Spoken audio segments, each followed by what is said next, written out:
Christian parenting. You just don't get it. You don't understand. Have you ever heard those words from your teenager? Join us today as we talk about connecting with our teens. Hi, my name is Lissy Rienow. Welcome to Family Vision with my parents, Dr. Rob and Amy Rienow, strengthening families through practical, encouraging, and real conversations. Hi, Rob Rienow here again from Visionary Family Ministries with our very special guest, my daughter Lissy. If you missed last week's episode, please go back and listen. It was phenomenal. But Lissy, for those who have not listened to what you shared last week, can you introduce yourself again? Yeah, absolutely. So my name is Lissy. I'm 21. I'm the second Reno kid. I am a student. I'm a senior in college at Lipscomb University in Nashville, Tennessee.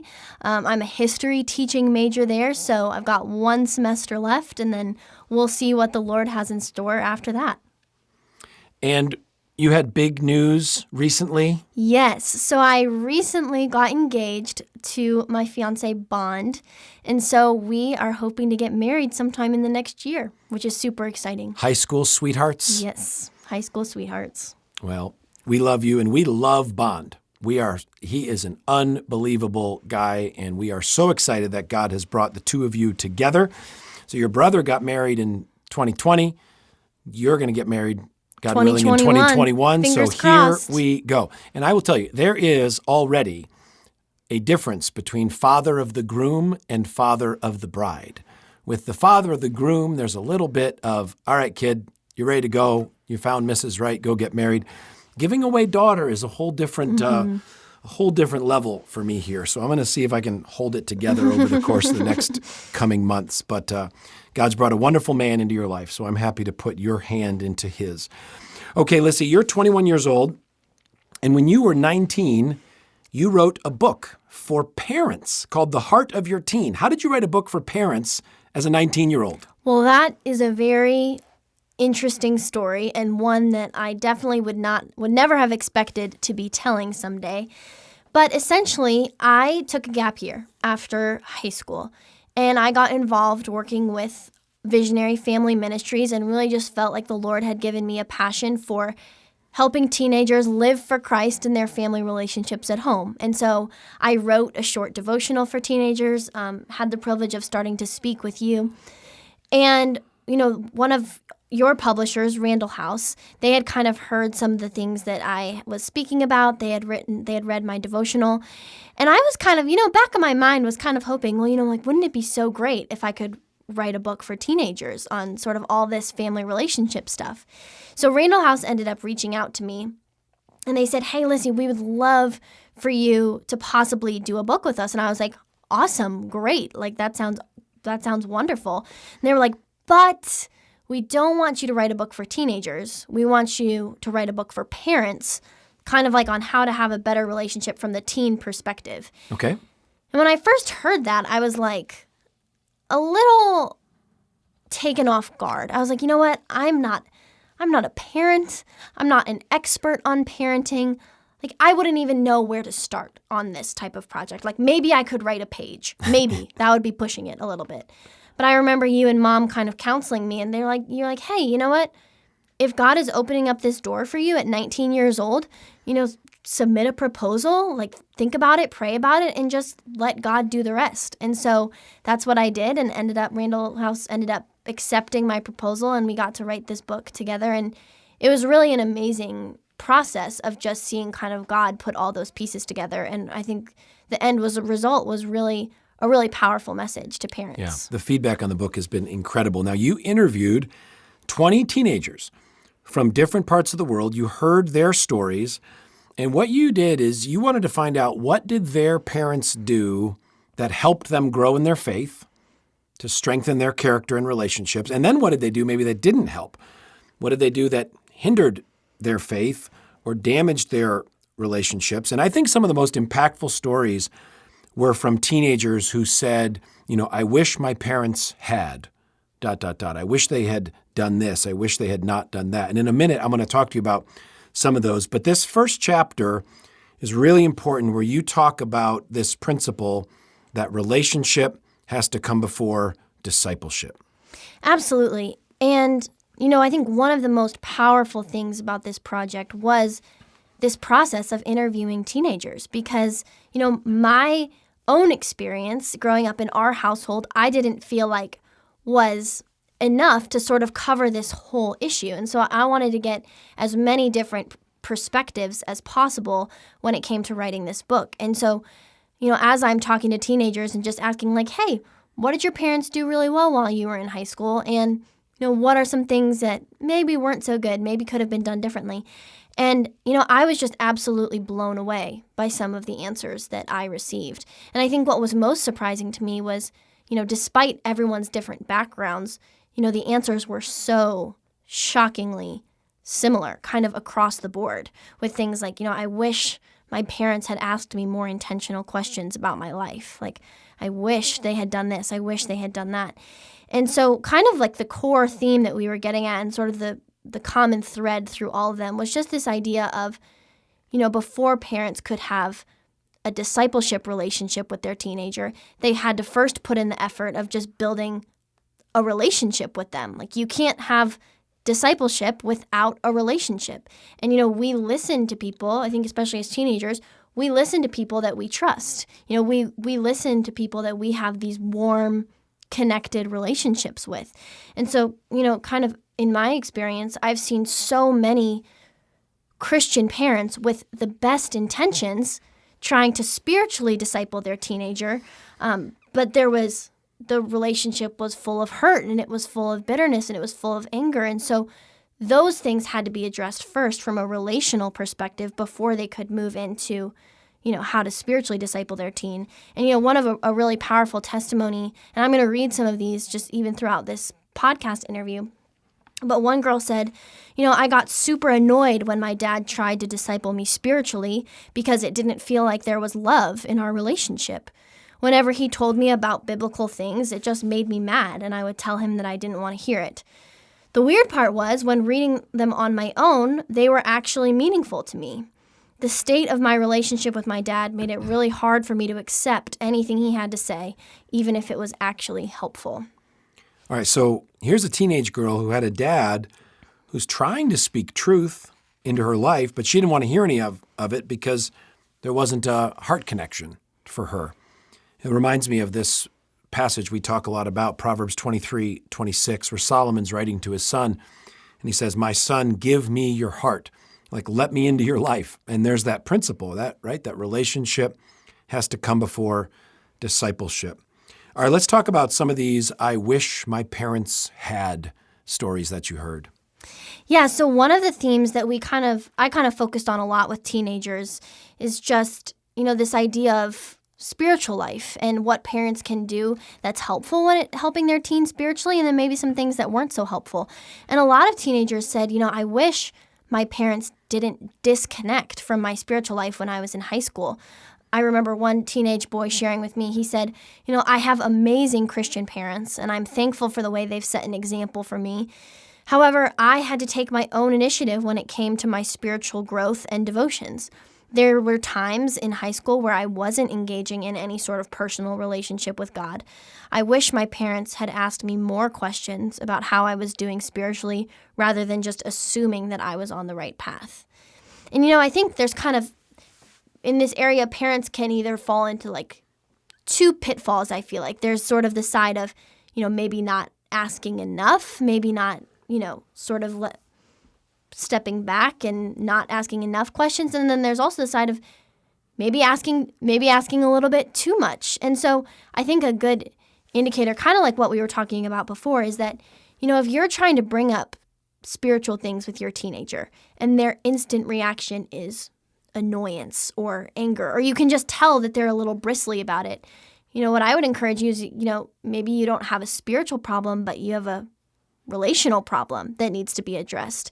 And so sometimes it could take a parent being like, hey, I noticed that when I tried to bring up spiritual things, it just seems to make you a little bit annoyed. It makes you a little bit angry. Can you tell me more about that? Like, can you talk to me more about why you might be having those feelings? What's interesting, I think that what we normally hear is that parents are way too involved, way too controlling, way too micromanaging. And you did have some stories in the book with that negative pattern. But it seemed like the majority were saying that these teenagers were saying that they wish their parents were more involved spiritually or had continued spiritual conversations with them. And in fact, one of the main threads that you discovered was this feeling that teenagers had that their parents connected with them one way when they were younger, but now differently as teenagers. Talk about that.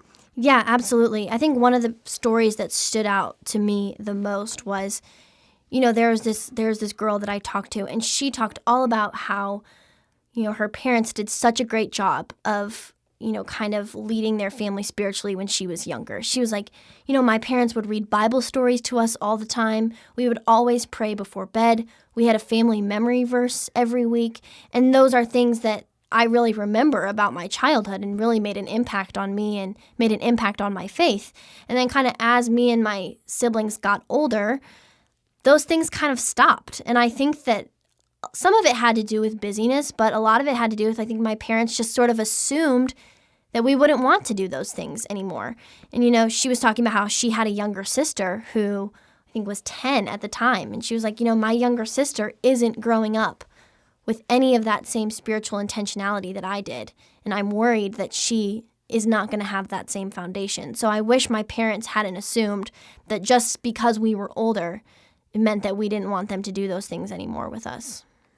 Yeah, it's very common for parents to start with a stronger spiritual connection when they're kids, toddlers, preschoolers, even elementary school. But as schedules and craziness or just distance in the relationships grow, fewer and fewer parents are praying with their junior hires and high schoolers or asking them to participate in a family worship or family Bible time.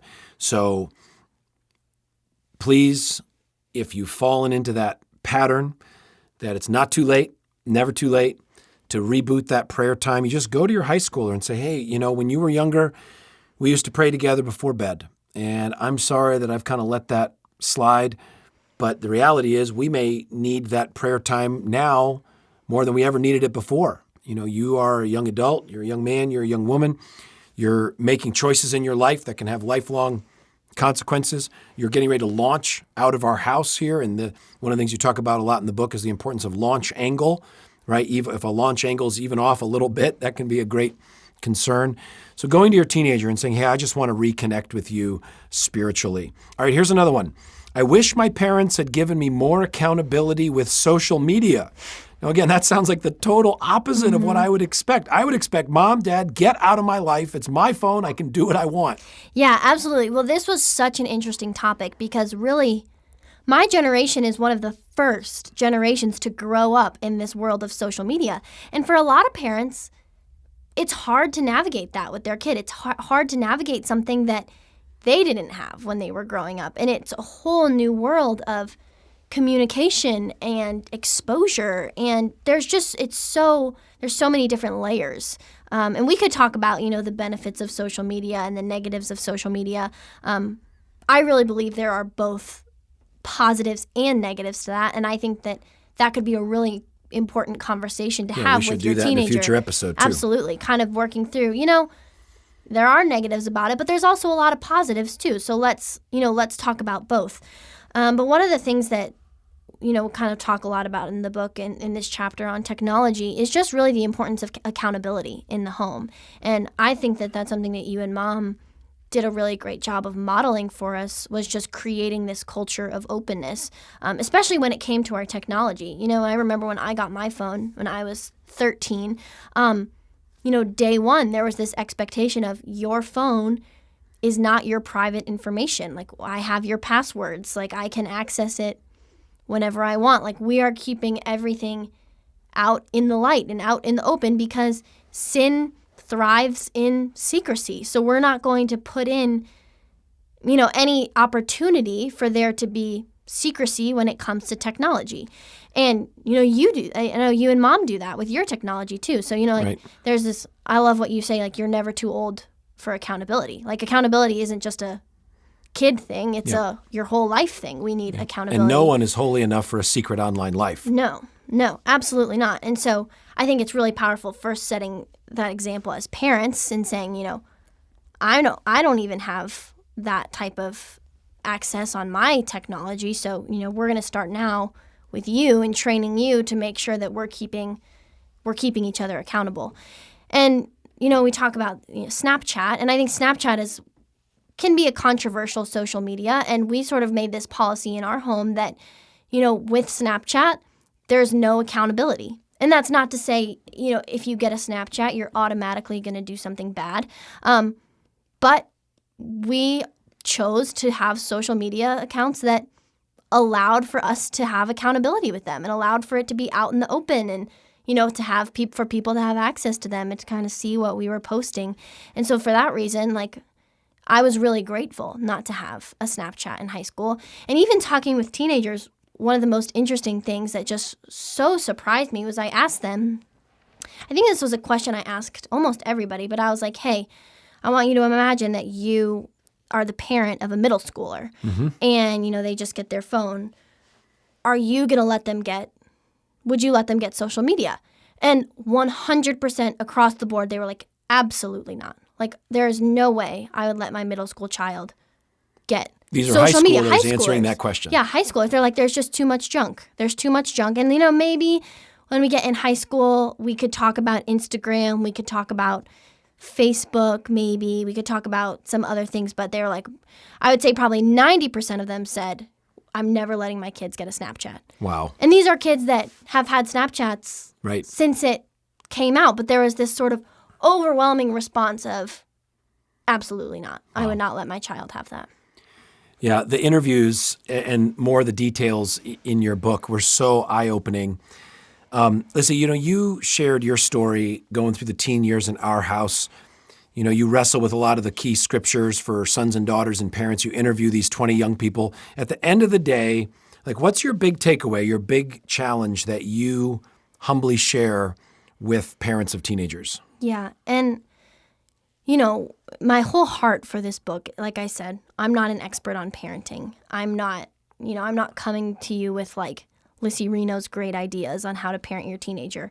My encouragement really that runs throughout is just, encouraging parents to never stop pursuing the heart of their teenager, to never stop pursuing a relationship with them, and also just encouraging them that it's never too late. One of the most powerful stories that I heard from a teenager was just this teenage boy. His parents went through a divorce when he was in high school, sort of a messy situation, and he was telling me about how, every morning he would come down to breakfast before school, and he would sit down and his mom would read the Bible to him every single morning. And he was like, most mornings I wouldn't even look her in the eye. I wouldn't even acknowledge her presence. I would just sit there, eat my cereal while she read, and then, get up and leave without saying a word. And he was like, but my mom continued to do that all throughout high school. And he's like, looking back, that had the biggest impact on me as a person and the biggest impact in my faith. And I'm so glad my mom never gave up on me, even though I didn't give her any encouragement or any indicator that what she was doing actually meant something. So my encouragement to parents is that while it can seem really discouraging at times and you're trying to break through but nothing is making a difference, those things do make a difference. And teenagers are taking notice of that, even if it might not be showing at the time. Right. Amen. Well, Lissy, thanks for spending time talking to me. I know you're going to be here in the studio with Mom coming up, talking about mother-daughter relationships. And thanks for doing this project, The Heart of Your Teen. This book has helped so many parents, even around the world, as God has given you the opportunities to speak in Singapore and France and Scotland and Bolivia and the D6 conference and youth groups. God is opening up doors for you to help families follow Jesus. And your mom and I are thankful for God's work in your life.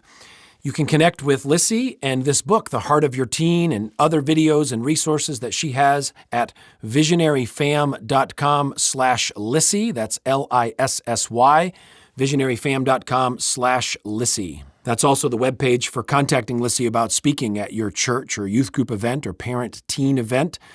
And again, Lissy will be back on Family Vision. We'll let you know when that is coming.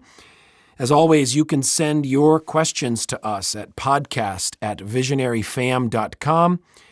Connect with us on any of our social media channels. Just search Visionary Family Ministries. And I hope as you listen to these podcasts that as they're meaningful to you, that you'd share them with your friends, with your church, with your family. And we're able to share these messages with you because of the generosity of our ministry partners. And we want to thank you for your support. You can learn more about supporting our ministry to families around the world at visionaryfam.com/donate. And we'll see you next time on Family Vision.